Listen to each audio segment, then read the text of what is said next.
कभी सोचा है कि कुछ लोग ऐसे क्यों होते हैं जिन पर सबका ध्यान चला जाता है? उनका राज है पहला ऐंद्रुक। पहला ऐंद्रुक बहुत मैटर करता है क्योंकि लोग आपको कैसे देखते हैं ये उसी से डिसीड होता है। लोग जल्दी ओपिनियन बना लेते हैं बस कुछ सेकंड्स में। एक अच्छा पहला ऐंद्रुक आपके लिए रिलेशनशिप्स, अपॉर्चुनिटीज और भी बहुत कुछ खोल सकता है। लेकिन अगर पहला ऐंद्रुक खराब हो गया तो फिर उसको सुधारना मुश्किल है, बिल्कुल सेफ शर्ट पे दाग की तरह। इसलिए जब किसी से पहली बार मिलो तो अपना बेस्ट वर्जन दिखाओ। याद रखो, पहला ऐंद्रुक बनाने का मौका बार बार नहीं मिलता। पहला ऐंद्रुक बनाने में सबसे बड़ी रुकावट है दार। ये दार हमें अपने आप को पूरी तरह से एक्सप्रेस करने से रोकता है। रिजेक्शन का डर तो जैसे हमें जाम ही कर देता है। ये सोच के ही हम पहले से ही हार मान लेते हैं। हमें लगता है कहीं कुछ गलत ना बोल दे या फिर बोरिंग ना लगने लगे। ये सोच हमें अपने आप को एक्सप्रेस करने से रोक देती है। इन डरों को पहचानना जरूरी है, लेकिन इनको अपने ऊपर हावी मत होने दो। अपने आप को संभालना और रिलैक्स करना सीखो। सोशल सिचुएशंस में कभी कभी सबको ही घबराहट होती है। ये एक नेचुरल रिएक्शन है, लेकिन इसे डील करना भी जरूरी है। दूसरी मुश्किल है सोशल क्यूज को गलत समझना। ये मिसअंडरस्टैंडिंग और ऑकवर्डनेस को जन्म दे सकती है। बॉडी लैंग्वेज या टोन ऑफ वॉइस को गलत इंटरप्रेट करने से ऑकवर्डनेस हो सकती है। ये हमारे इंटरैक्शंस को और भी मुश्किल बना सकता है।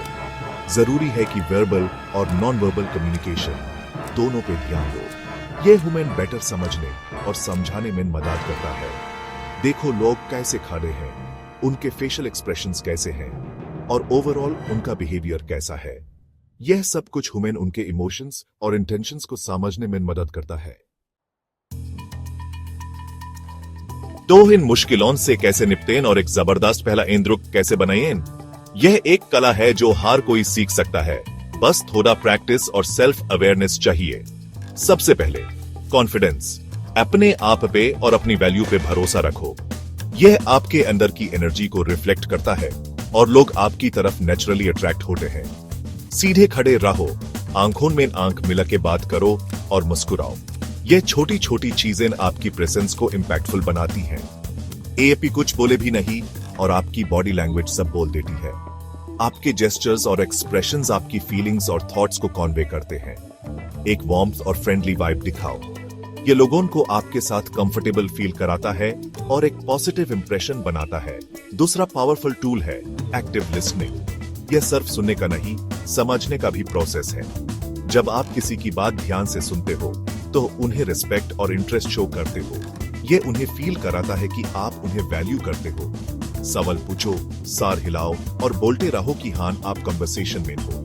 ये आपकी एंगेजमेंट को दिखाता है और कन्वर्सेशन को मीनिंगफुल बनाता है। लोग उन लोगों की तरफ नेचुरली अट्रैक्ट होते हैं जो उनकी बात सुनते और समझते हैं। ये एक स्ट्रॉन्ग कनेक्शन बनाता है जो लास्टिंग इंप्रेशन छोड़ता है। मुझे याद है एक बार मैंने कॉन्फ्रेंस में थी और सब अनजान चेहरे थे। मुझे थोड़ा अजीब लग रहा था, लेकिन मैं अपने आप को संभल रही थी। मैं कॉफी स्टेशन के पास एक औरत को अकेले खड़ी देखी। उसके चेहरे पर भी वही शर्मिंदगी थी जो मुझे महसूस हो रही थी। मैंने हिम्मत करके उससे बातचीत शुरू कर दी। हमने अपने काम, अपने पैशंस और अपनी जिंदगी के बारे में बात की। बात खत्म होते होते हमारी अच्छी बॉन्डिंग हो गई थी। हमने कॉन्टैक्ट इंफॉर्मेशन एक्सचेंज किया और आज तक टच में हैं। आईएसएस एक्सपीरियंस से मेन सीखा कि ऑथेंटिसिटी और कनेक्शन कितना मैटर करता है। लोग उन लोगों की तरफ अट्रैक्ट होते हैं जो जेन्युइन और रिलेटेबल होते हैं। अपनी कहानी, अपने पैशंस और अपनी वल्नरेबिलिटीज शेयर करने से मत डरो। अपनी यूनिकनेस को एम्ब्रेस करो और यूज शाइन करने दो। पता नहीं किससे कनेक्शन बन जाए और क्या इम्पैक्ट बैठ जाए। हर एक मुलाकात एक नई कहानी लिख सकती है, एक नया रास्ता दिखा सकती है। अपनी कहानी को दबने मार दो, उस दुनिया के सामने लाओ, क्योंकि आपकी कहानी किसी और के लिए इंस्पिरेशन बन सकती है। पता नहीं किस मोड़ पर आपकी कहानी किसी और की जिंदगी बदल दे। और यही है असली कनेक्शन की ताकत।